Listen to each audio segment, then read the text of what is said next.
All right. Let's get started. My name's Nicholas Reed. I'm an assistant professor of epidemiology at Johns Hopkins University Bloomberg School of Public Health. I trained clinically, though, as an audiologist. And today we're going to do a talk on hearing in the healthcare system as slightly a call to action. And so what I really want to do today is review a lot of the research that's come out recently in this area, most of it from our lab, and thinking about how adults with hearing loss sort of interact with the healthcare system and how the healthcare system should be making accommodations to improve those interactions.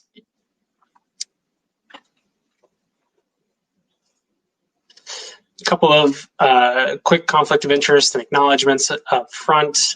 This work is funded by Johns Hopkins through the NIH, specifically the National Institute on Aging and the National Institutes for Deafness Communication Disorders. Cochlear has given a large gift to Johns Hopkins to create a center for training clinicians and researchers on hearing loss research and public health. The Eleanor Schwartz Foundation. I have no financial interest, but I am a scientific advisory board member of Shoebox Inc. and Good Machine Studio, and I've been a consultant to Helen of Troy. Just quick acknowledgements. Franklin, Jennifer Deal, Amber Willink, Adele Goman, and Josh Betts, all at Johns Hopkins, have all contributed to the research that I'm going to present today. So any good public health talk starts with a quick overview of prevalence. I probably don't need to tell anyone at this talk this, but we know that if we look at objective, and I'll put objective in quotes because there's no such thing as a truly objective pure tone test unless it was electrophysiologic.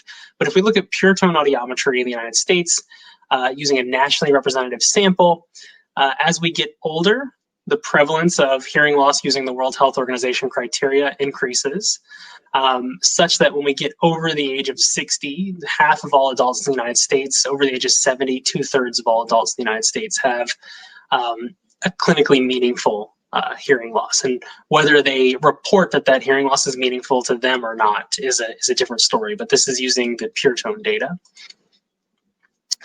If we contrast that with the number of adults who report owning and using hearing aids, it's actually only among over 50 years of age, it's only 16.4% of adults with a clinically meaningful hearing loss actually own and use hearing aids.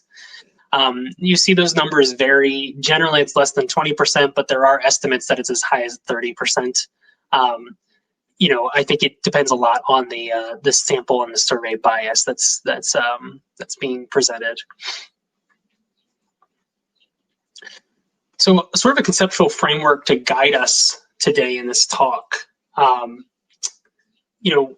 When we think about hearing loss, I think about hearing loss as sort of an exposure, and then how does it relate to healthcare outcomes? And what I mean by that are the immediate outcomes, the long-term outcomes. Immediate outcomes being things like satisfaction, length of stay, delirium that occurs in the hospital. And then long-term, things like healthcare utilization, like hospitalizations, 30-day readmissions, also help-seeking behaviors. The mediators here, as you see in the red circle, are things like poor treatment understanding, communication breakdowns that lead to agitation, frustration, potential confusion, sensory deprivation, leading to isolation.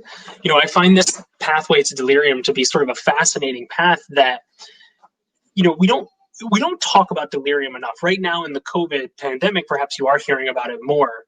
But for a long time, Sharon Inouye at Harvard University, formerly at Yale, basically spent her career on an oasis in the desert where, she was really talking about delirium. It's this incredibly profoundly negative event for someone to experience. And unfortunately, it's highly associated with sort of a one-way trajectory to dementia. And whether that means delirium is causing dementia or that, the delirium event pulled out the underlying dementia, that's a different story.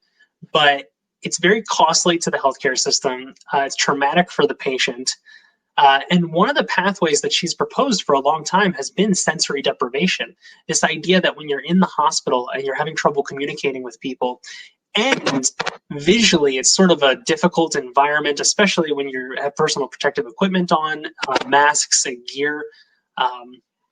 You almost withdraw and go into what's considered hypodelirium, which is 99% of the cases. The idea of hyperdelirium, where somebody might be ranting and raving, is a very different thing that actually is much more rare than the withdrawal state and the acute confusion, if you will.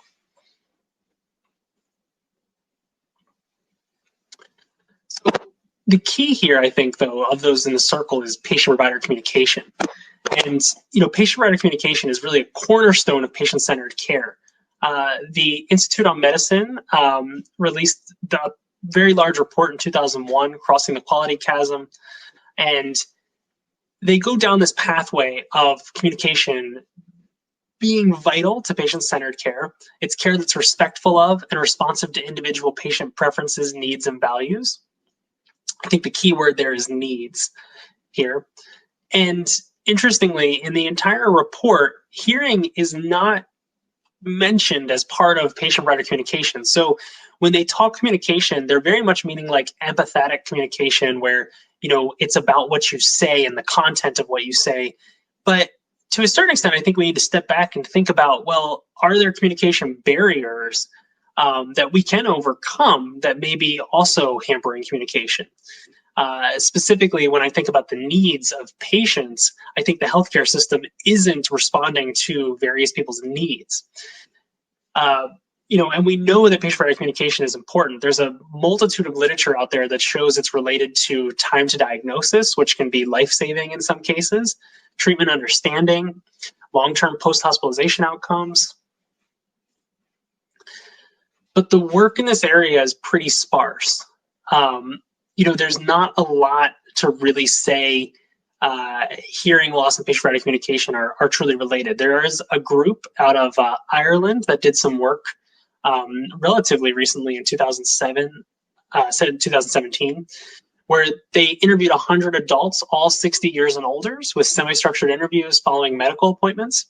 And what they found is that those with hearing loss, and this were a large sample out of the group had clinically measured hearing loss, were more likely to report missed consultation content, and they were unable to understand unfamiliar language. And I always found this interesting that they talk about unfamiliar language, because the majority of a healthcare visit is unfamiliar language. So to me, that would mean that they're having trouble understanding the majority of the visit. And that makes a lot of sense, because it's difficult to understand information without good context behind it. But interestingly, there was a systematic review done out of NYU where they looked at this patient-provider communication literature.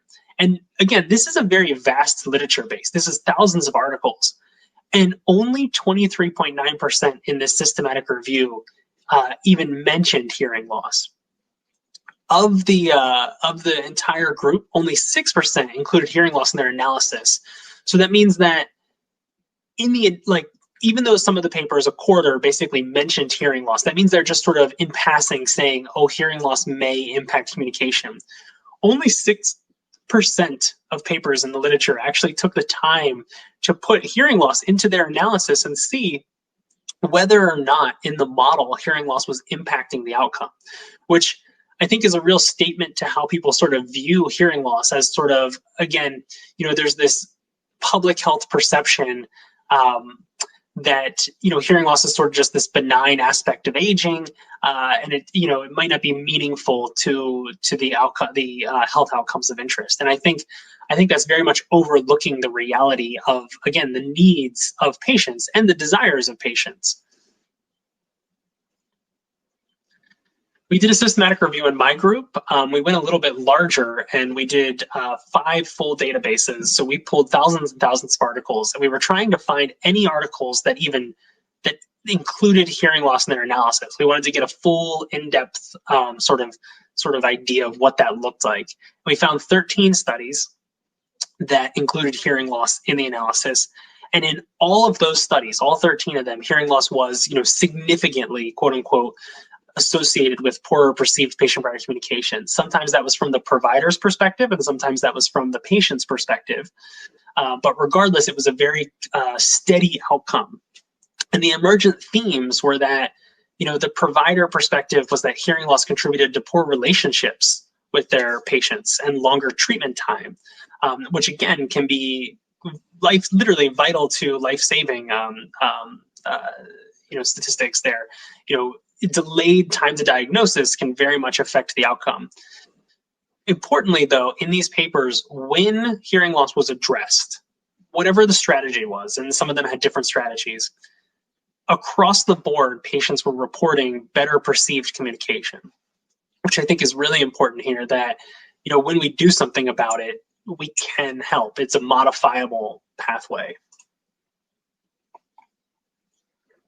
So sticking with our conceptual framework, we'll start and look at some of the long-term outcomes. So we wanted to look at sort of healthcare utilization and cost. And so our hypothesis was that hearing loss would be associated with increased healthcare utilization and cost.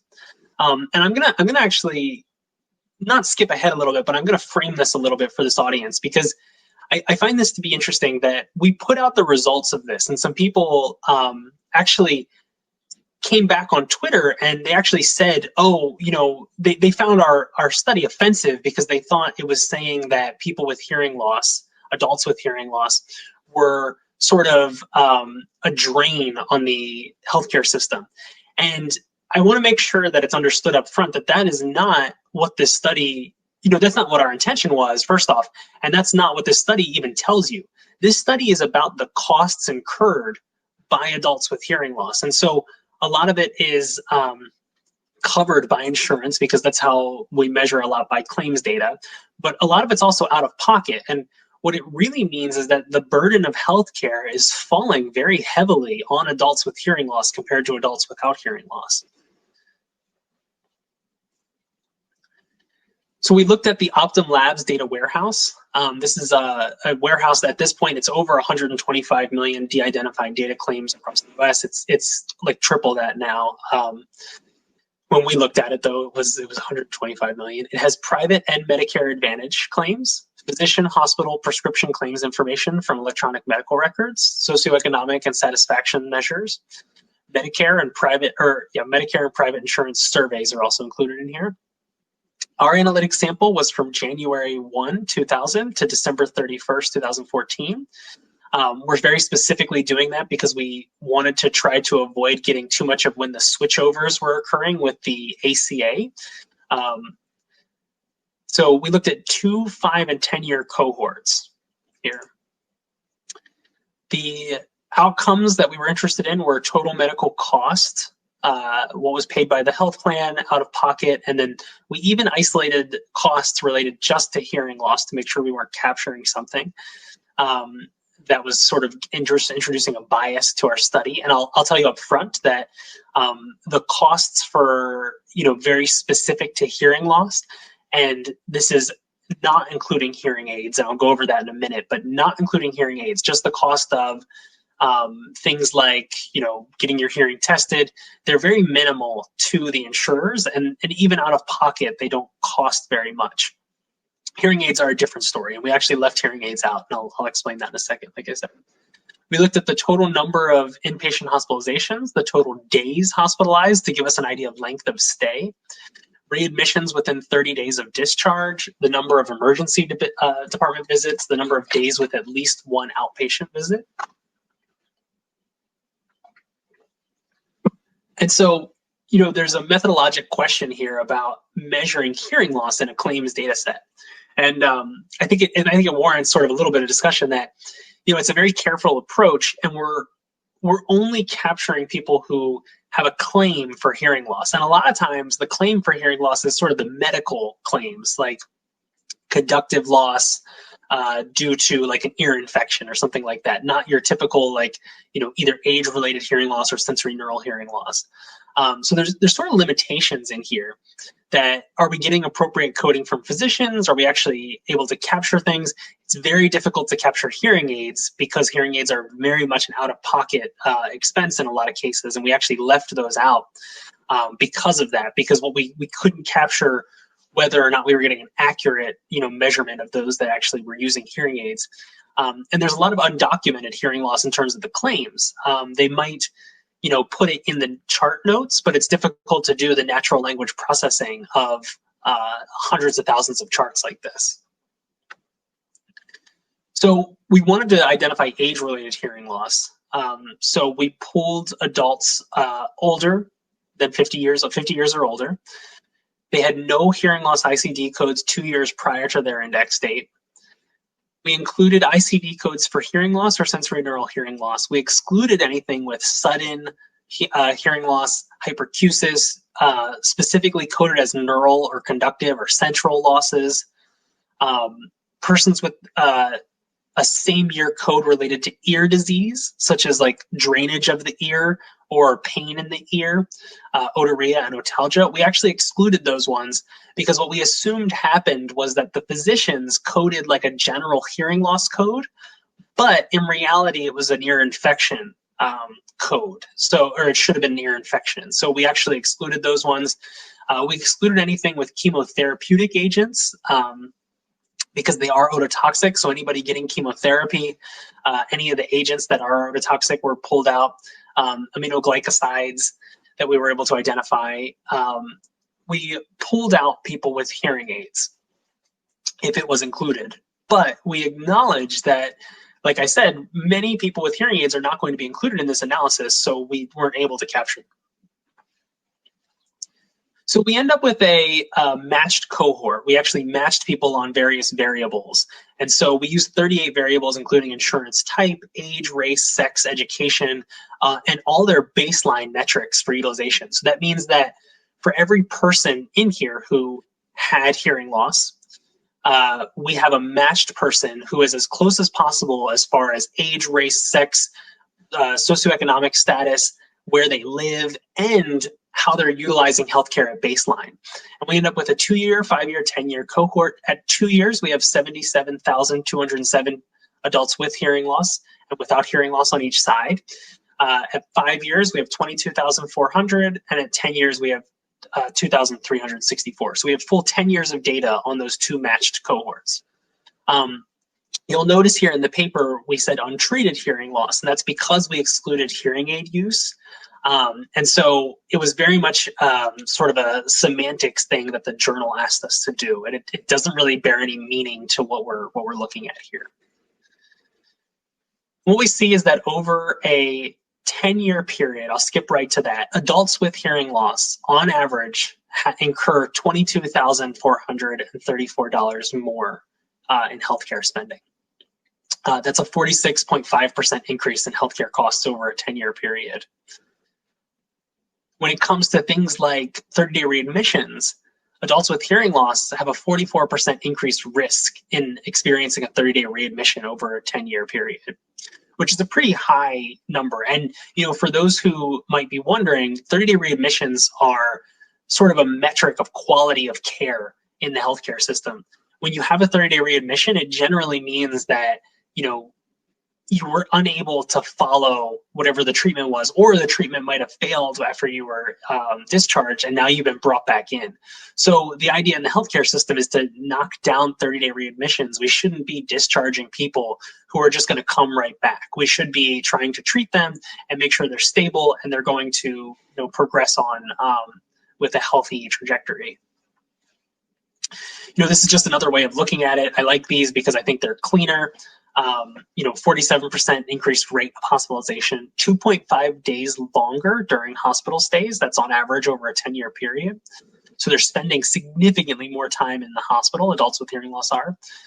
Again, 44% increased risk of 30-day readmission and 17% increased risk of emergency department visit. And I did the same thing for our cost differentials.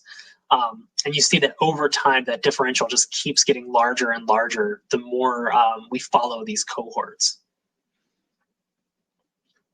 So older adults with hearing loss are experiencing higher healthcare costs and utilization patterns compared with adults without hearing loss.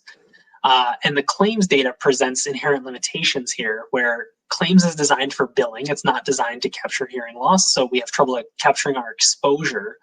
And there's limited hearing aid data in there, so it's hard for us to know whether or not hearing aids are sort of able to make a difference in this case.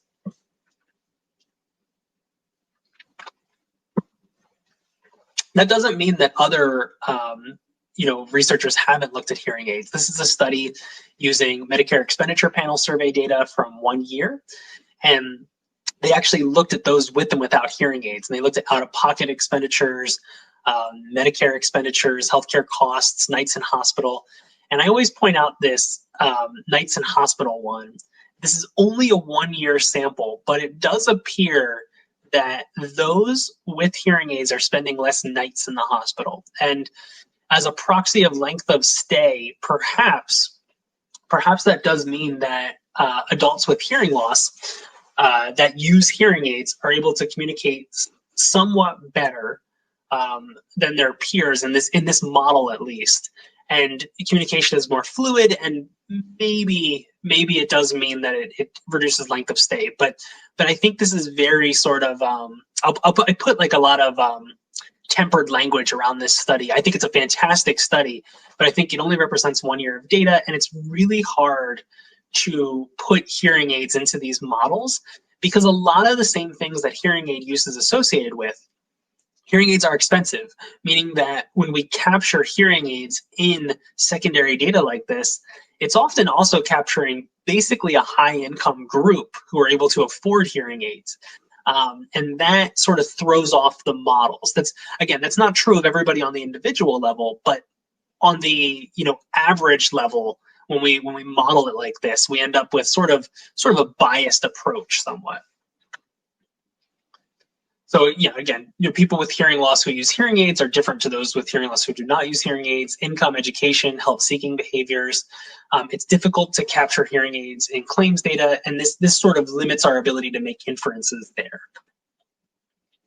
But what we can capture, what's an interesting way to think about it, is we can capture hearing aids pretty well, or we can capture hearing aid services pretty well among those who use hearing aids. And then we have a bit cleaner of a sample. Most of the folks in that sample are relatively similar in that they already accessed hearing aids, and now we're looking at whether or not they use their hearing care services. And so we did look at this in the MCBS survey, the Medicare Current Beneficiary Survey. How does hearing aid care affect healthcare utilization? And so we matched, again, a group using one-to-one matching to create sort of two groups that are very similar in age, gender, race, education, income, number of chronic conditions, number of activities of daily living that they may report having problems with, the presence of either a helper or a caregiver, and self-reported trouble hearing. And this is self-reported trouble hearing even if you have a hearing aid. So this is trouble, so you could capture people here who have and use hearing aids but still report trouble.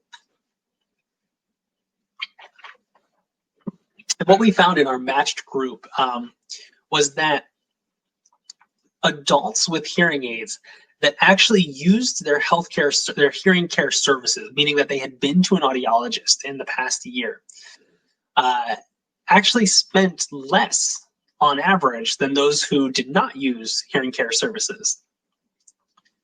Things like post-acute care, like skilled nursing facility stays, actually showed the greatest differences. So after you were discharged from an inpatient stay, we saw the biggest spending differences on sort of how long you were in rehab or something like that. What we think we're capturing here is that, for lack of a better way of saying it, they're people who are sort of good hearing aid users that are regularly having their hearing aids checked, that are regularly making sure their hearing aids are tuned. And you don't always need an audiologist for that. Audiologists are extremely helpful there, but I fully acknowledge that there are a lot of self-fitting strategies out there that work for people. But what I really think we're capturing at a greater level here is that people who use their hearing aids and put effort into using them and keep them maintained are ending up as sort of better outcomes than those who who may not be keeping up with their hearing aids. And it's very likely that if you're not maintaining your hearing aids, there's a possibility that they break down and you're experiencing long periods of breakdown. So what this study may give us a hint of, again, just a hint, is that perhaps hearing care does actually provide an intervention that helps in these in this area. Looking at a more immediate outcome like satisfaction, and full disclosure, this is sort of near and dear to my heart as an area of research because I think satisfaction is a very important metric of healthcare. I think self-report satisfaction is how we get closer to patient-centered care and build a hospital system that responds to what people actually want versus looking at hard outcome data like cost and 30-day readmission. So we presented the hypothesis that hearing loss was associated with reduced satisfaction with healthcare. And we looked at the Medicare Current Beneficiaries Survey. So this is a survey that is a nationally representative sample of 12,311 Medicare beneficiaries. It's an interview conducted survey, but you can use a proxy to help you with the questions if you need. It is also tablet-based, as I understand. So there's a lot of ability to perhaps use like placards and ways of visual aids to help understand the questions. They ask a satisfaction with care question that's overarching about, please tell me how satisfied you are with, or how satisfied you have been with the following: the overall quality of healthcare you have received over the past year or since a reference date. It is a longitudinal study, so people are in it for a 3-year period. So it's not always exactly a year. They can answer satisfied, very satisfied, satisfied, dissatisfied, or very dissatisfied. In our model, we actually recoded that to just a binary variable. So you're either satisfied or dissatisfied, and we split it right down the middle. And, just full disclosure, most people do not report being dissatisfied. It's actually, most people report being satisfied with their care. So it's actually quite rare, such that in many studies, they actually cut it off so that you're either very satisfied or less than very satisfied. So it's an optimal satisfaction idea. And that model is fantastic. It does, it captures a larger group who might be dissatisfied or less than optimally satisfied. If you're wondering, we did do a sensitivity analysis to do it both ways, and we found basically the same findings in our study either way we cut it. People can report self-trouble hearing with a hearing aid, no trouble, little trouble, a lot of trouble. So it's a sort of rudimentary analysis here of capturing the exposure. Just looking at in the unweighted sample, we have 11,447 adults now. There were some missing. In the weighted sample, this represents 48 million adults with Medicare, who are Medicare beneficiaries. The total who are dissatisfied with care on average, 3.94%. Again, it's a very rare outcome. When we look at those with a lot of trouble, it increases. It doesn't quite double, but it almost is 6.5%. Those with a little trouble, 4.6%. So there is sort of a dose response here. Those with no trouble hearing below the average at 3.1%. If we build out an odds ratio model, and so this is a logistic model that's been adjusted for reporting a regular doctor, age, sex, race, education, income, general health status, functional limitations. Those with a lot of trouble hearing have 74% higher odds of saying that they're dissatisfied with their care. Those with a little trouble have 47% higher odds. And that is, significant if you want to place value on the p-value. It's sort of a difficult way, though, of looking at it. Whoops, went too fast. It's sort of a difficult way to look at it, though, when you only have self-report measures. So it could end up being an issue for the actual measurement. So we did want to do it with, clinical measures of hearing loss here. And so, quote unquote, again, objectively measured hearing loss, is that associated with reduced satisfaction? And we used a study called the Atherosclerosis Risk and Community Study. This visit was in 2013. It was a pilot study, and we had 256 participants aged 67 to 89 years. It's in Hagerstown, Maryland. They were all white, so it's a very homogeneous population, almost all the same income range. It's definitely not a representative population like you saw in the last one, but the difference is now we have better measure of hearing loss. They ask a very similar question: how satisfied are you with the quality of care you received from healthcare providers over the past 12 months?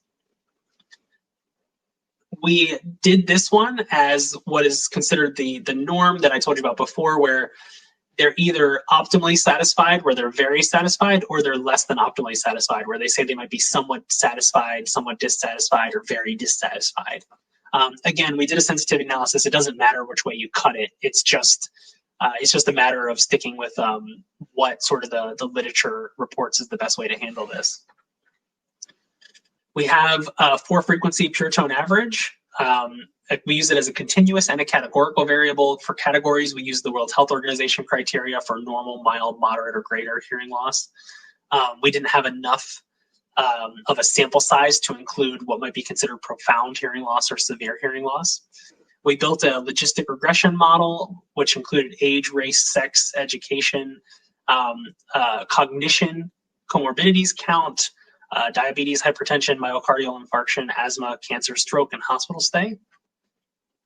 And what we actually found was an interaction here. And interactions are kind of hard to explain without pulling out some point estimates. So I'll put it like this instead. Oh, you know what? Some of the transitions on the slides seem to be messed up. And so you know what it really meant is for a 75-year-old participant, you know, an increase in hearing loss did not correspond with an increase in the odds of being less satisfied. For an 85-year-old participant, though, increasing hearing loss was associated with 33% higher odds of being less satisfied. And what I mean by that, for an increase, I mean literally like the stepwise increase from mild to moderate to, you know, greater than moderate, like a 25 dB increase in pure tone average. What each step was a 33% increase in odds. So while for, you know, this is an older cohort, for a older, you know, person in this cohort, hearing loss was detrimental and associated with decreased satisfaction with care. For a younger person, relatively younger, it didn't really seem to make a difference. We included cognition in here because what we think may be happening is that, you know, unfortunately, as we age, all of us, and oh, by the way, hearing aid use was minimal in this cohort. There was like one person who actually used the hearing aid. But all of us, as we age, our cognition, unfortunately, is on the decline. I mean, quite literally, after you're like 25 or 30 years old, your cognition is sort of slowly, steadily declining. Not rapidly or anything, but that's just what happens. And what we think is that perhaps for an old adult, so someone who's 85, who may have less cognitive resources and capacity, it may be that hearing loss has a larger impact on the ability to keep up with conversation in a stressful environment like the hospital. That doesn't mean that it is affecting everyday conversation necessarily in the same manner, but when it's a stressful, fatiguing, you know, situation, it may actually play out differently. We looked at things in MCBS. You know, we've done sort of different studies in the same area of, you know, healthcare. Delay of care. So we looked at whether or not adults with hearing loss knowingly delay care, and what they were literally told in this study was, you know, have you in the past year delayed care when you knew you should have got care? You should have gone to a doctor. And people with a lot of trouble hearing, again, this is this 12,000 person representative Medicare beneficiary study, about 48 million adults if you use the weighted sample.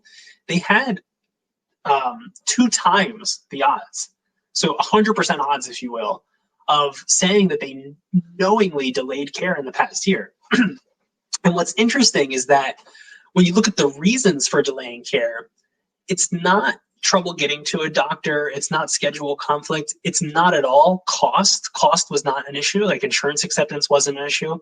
But instead, it's actually an issue of thinking the doctor can't do much, or they didn't think it was serious enough. And I key in a lot on this idea of the doctor couldn't do much, because I think this is a fascinating concept that perhaps if you're having trouble communicating with your doctors regularly and you're having bad visits, basically, or you're more likely to have a less satisfying visit, you know, over time, you may lose some faith in the healthcare system, and it may result in delaying care. And delaying care is almost catastrophic because it usually results in sort of these big emergency department visits. We're not taking care of things that are preventable. And that may go back to our original findings where we saw people with hearing loss are incurring higher healthcare costs if a certain category is less satisfied with their care and they're sort of interacting less with their doctor. And it may end up being that they're sort of ending up with these catastrophic, highly preventable hospitalizations, which are very costly to the individual and to the system.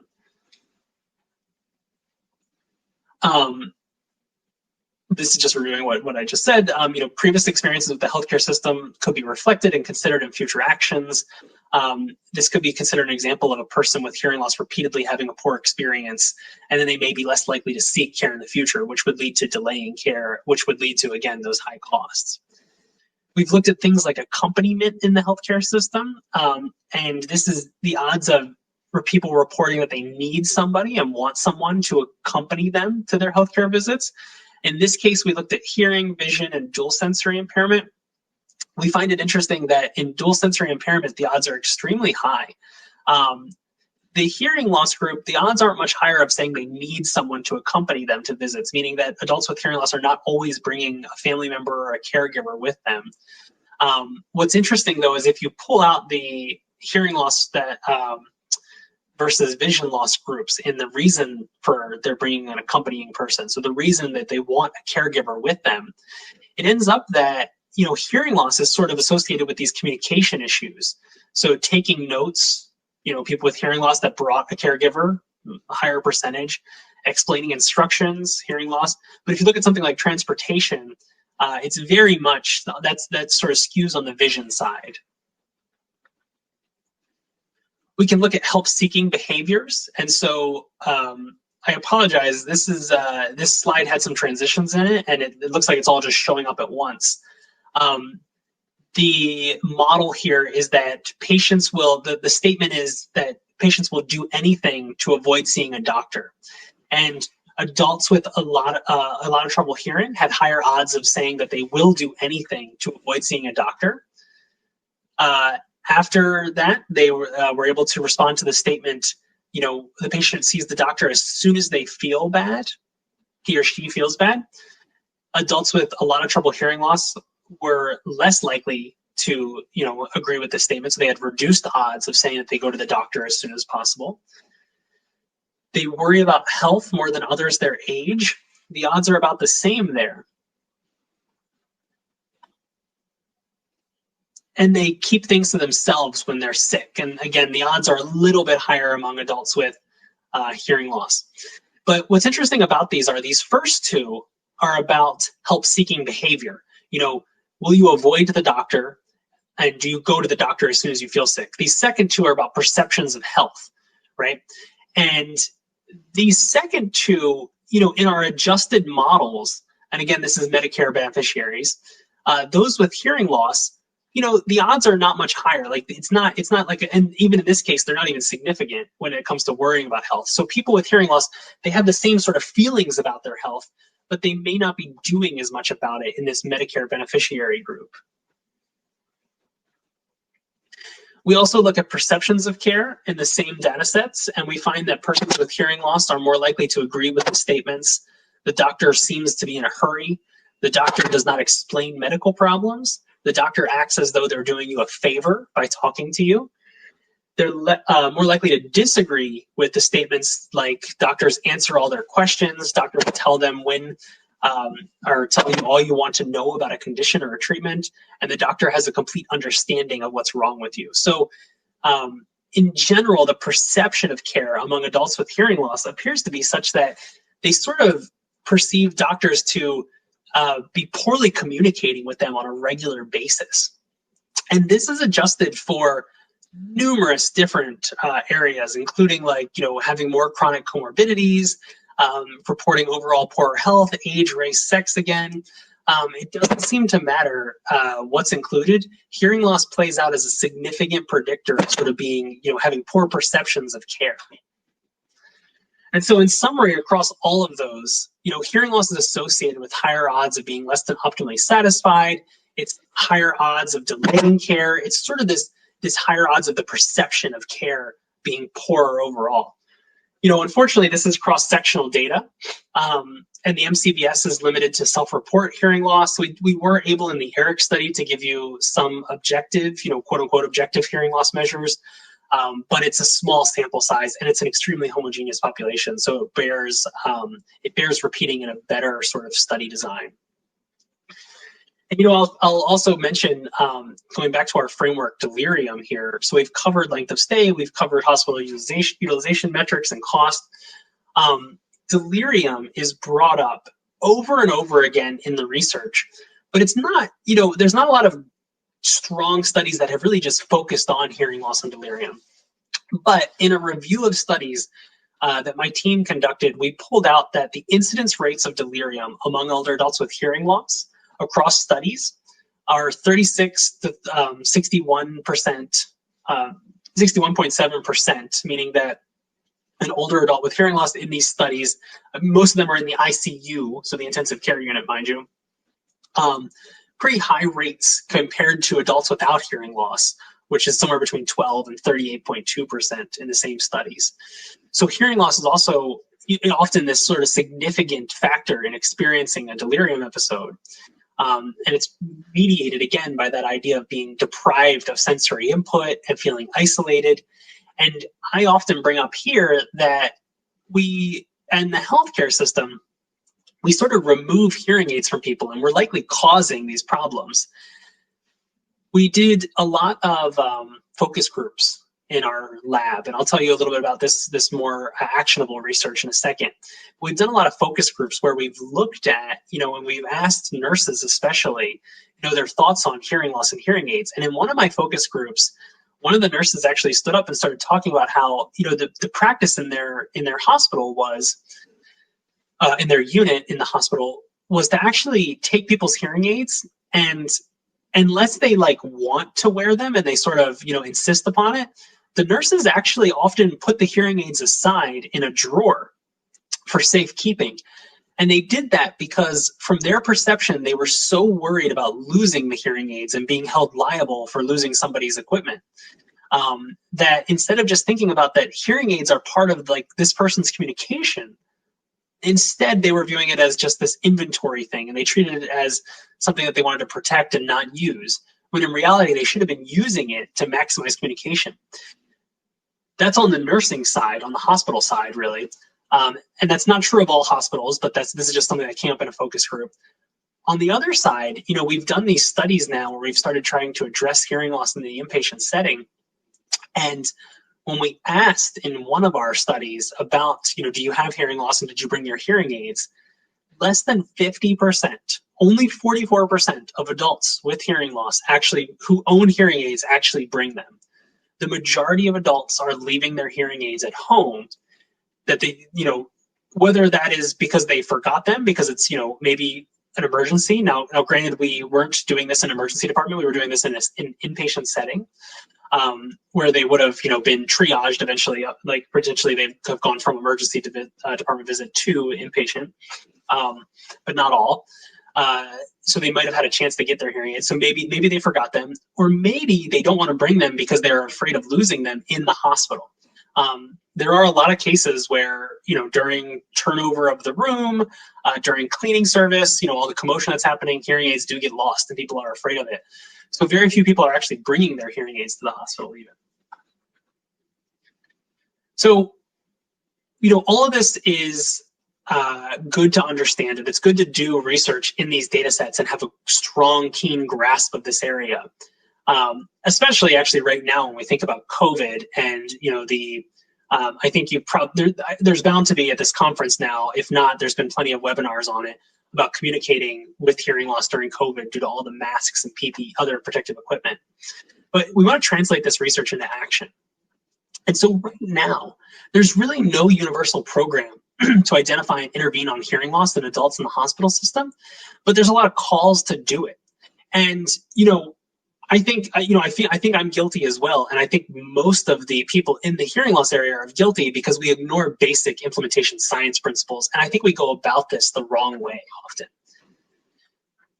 Implementation science is translating something into a sustainable practice. And the current state of, hearing screening and hearing care for adults is often a foreign unit comes in, like audiology, and they screen from the outside. They'll screen adults who need it. So it's often like consultation based. So that means if you're in the hospital and the doctors say, oh, hey, we want you to come over and check this person's hearing, somebody will come over and do it. And then, there's purpose is generally for a referral for hearing care. They often say like, oh, all right, so they might have hearing loss. You should go get hearing aids from the audiologist after this is all over. So there's sort of indirect implications there, when in reality, we should be thinking about, immediate communication needs. We use specialized equipment. It takes training and time to do these screening programs. Then we tend to label the patient and put responsibility on the patient.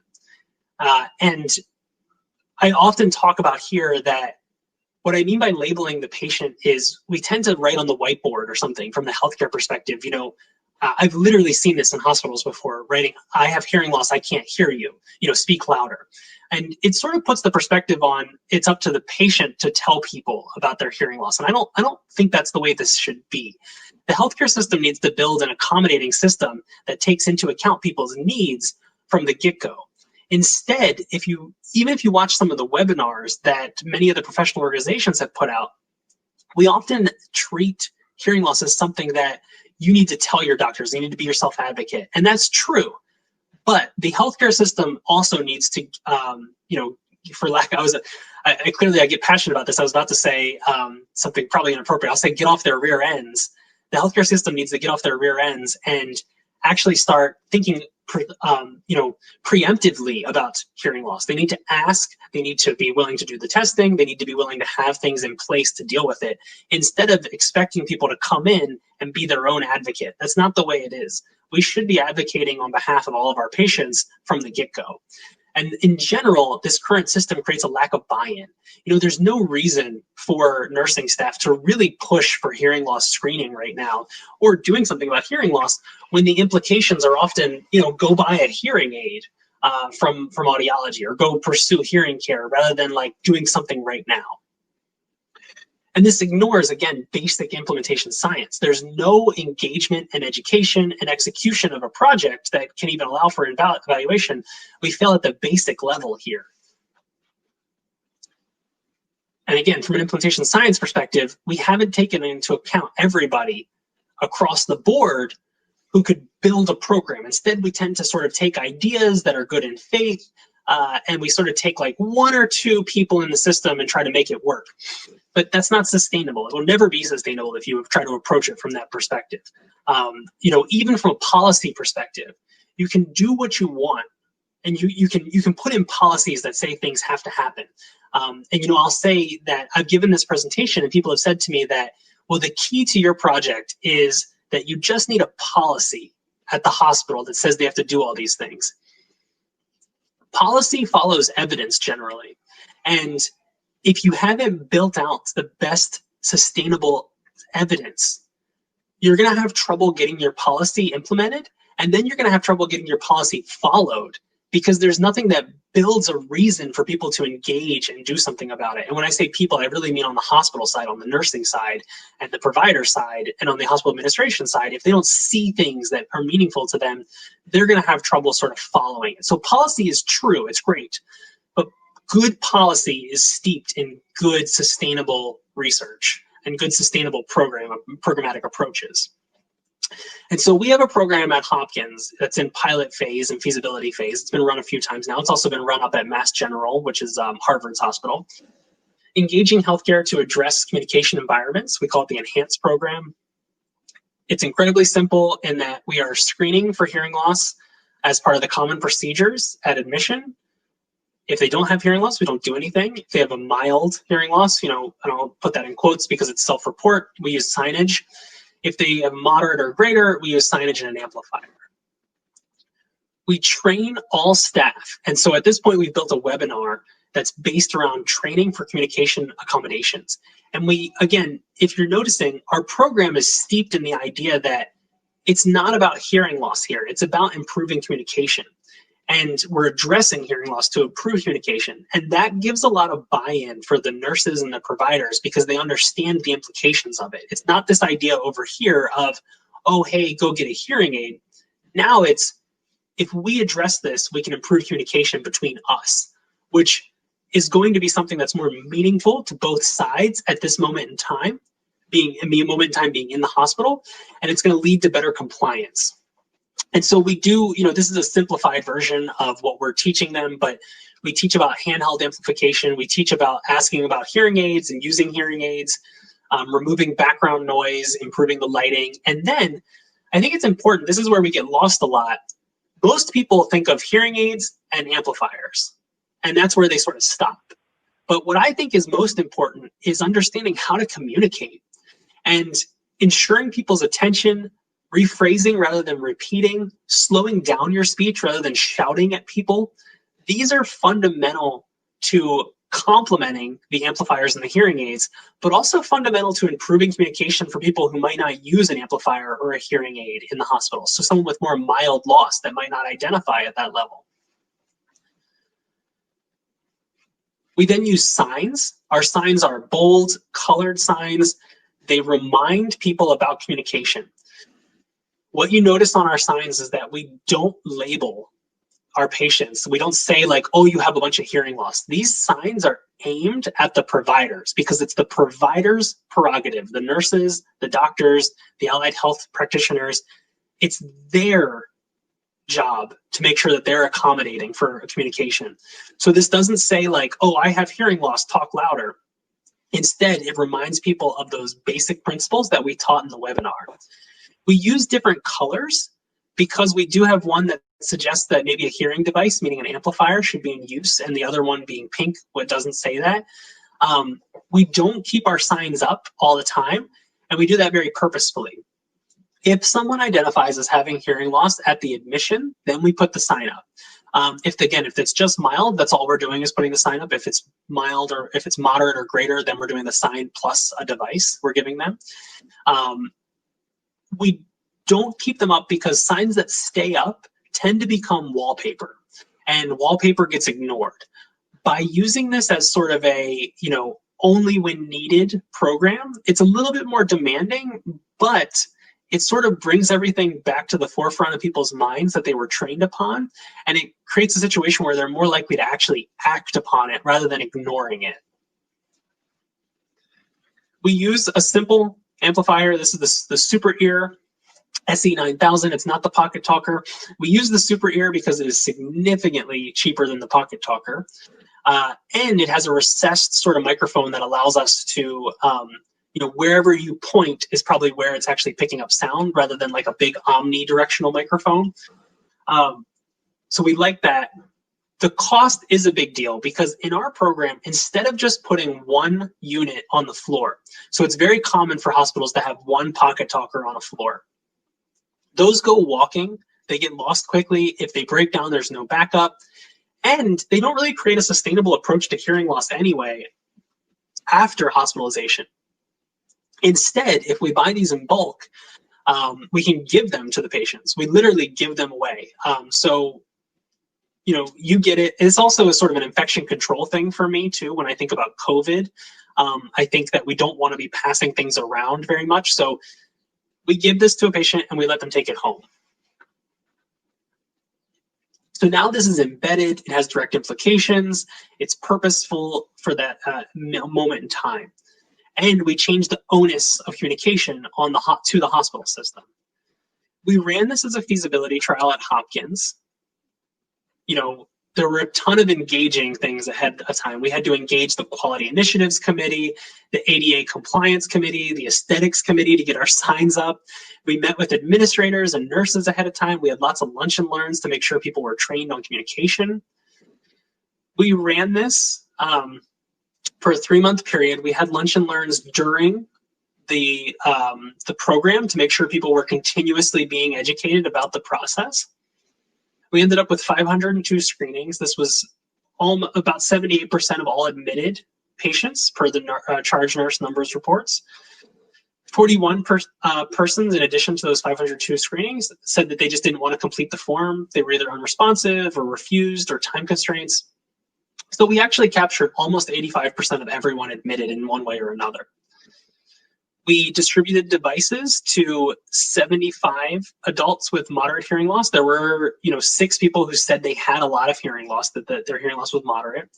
I think I failed to mention, we use the NHANES question on hearing loss. So it's self-report hearing loss, and it's on a scale of excellent, good, a little, moderate trouble, a lot of trouble, or I identify as deaf or profound hearing loss.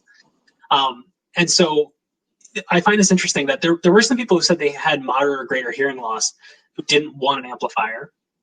If people had a hearing aid, we encouraged them to use their hearing aid. But they were still offered an amplifier if they wanted it. With mild hearing loss, we didn't give them amplifiers, but 7 people ended up actually taking an amplifier. They wanted it basically after seeing somebody else using it. And so what we think happened there was that while they were in the hospital, things got a little bit difficult, and they saw that there was potentially something they could do. Only of our 502 people that were screened, only 306 actually completed our discharge form, which is okay. At discharge, we asked them if they had trouble communicating in previous hospital interactions, and you'll see that people with moderate hearing loss are more likely to say that yes, they've had trouble communicating in the past. We ask if hearing was previously an issue, and again, you'll see those with no hearing loss, not really an issue, mild a little bit. 74 or 73% of those with moderate or greater hearing loss are saying that it was an issue in the past.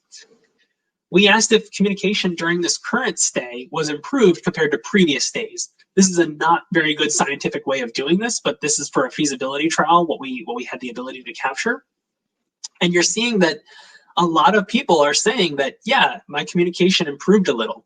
Interestingly, though, even among this no hearing loss group, they're saying communication improved.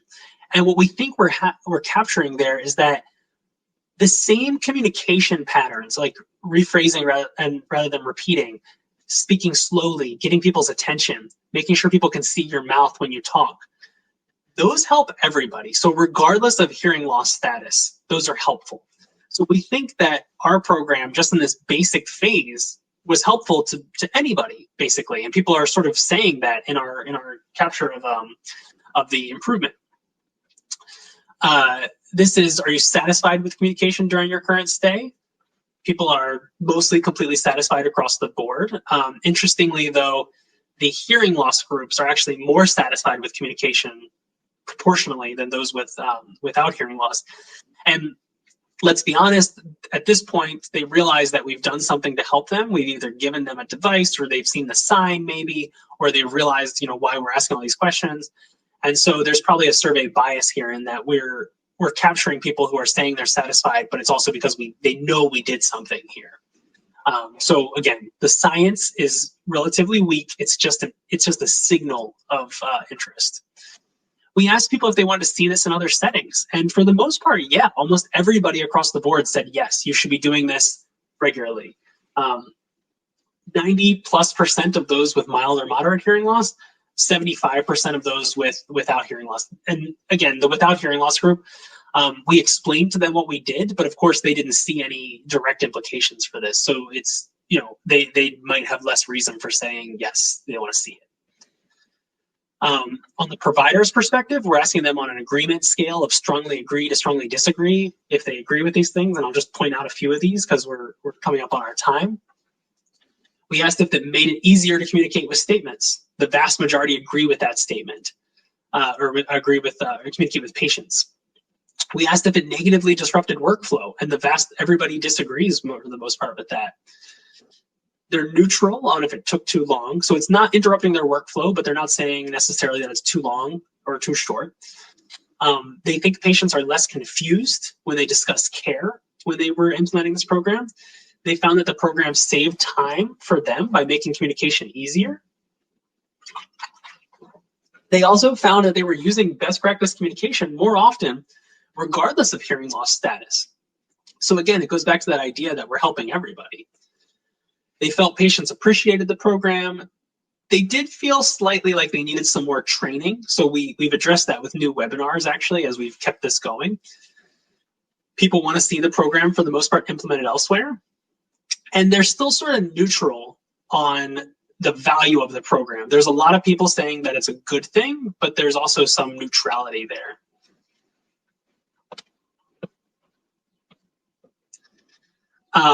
We got some provider impact perspectives that it was like a very strong intervention. People thought they had a loud voice, but they normally couldn't hear, or people with hearing loss couldn't hear them. They feel like the amplifiers help a lot, so we got some very good feedback there. So the summary is that, you know, it's well received and it may improve communication, but it's unknown if the program functions without a third party, that third party being me going over there and doing all those trainings. You know, there's a lack of process evaluation and more trials are required. And so now we're moving on to, you know, clinical trials actually of trying this out and seeing whether or not it definitively improves care. And again, I think that's fundamental to changing policies across hospitals across the nation. And I do think, you know, I'll give a shout out to my sponsors at the NIH, specifically the National Institute on Aging, in that they found value in this and they were willing to, you know, support our grant to see if this would actually improve care. And so we could to continue to build out this program.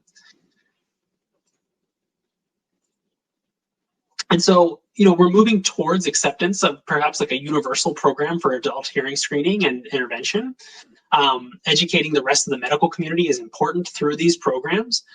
And there's a future for good objective measures, perhaps integrated, you know, how we get people into hearing care. This could be sort of a funneling point.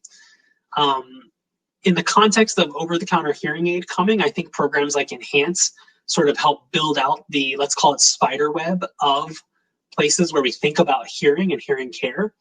And this has implications for the HCAHPS, the satisfaction survey that Medicare uses for reimbursement in healthcare systems.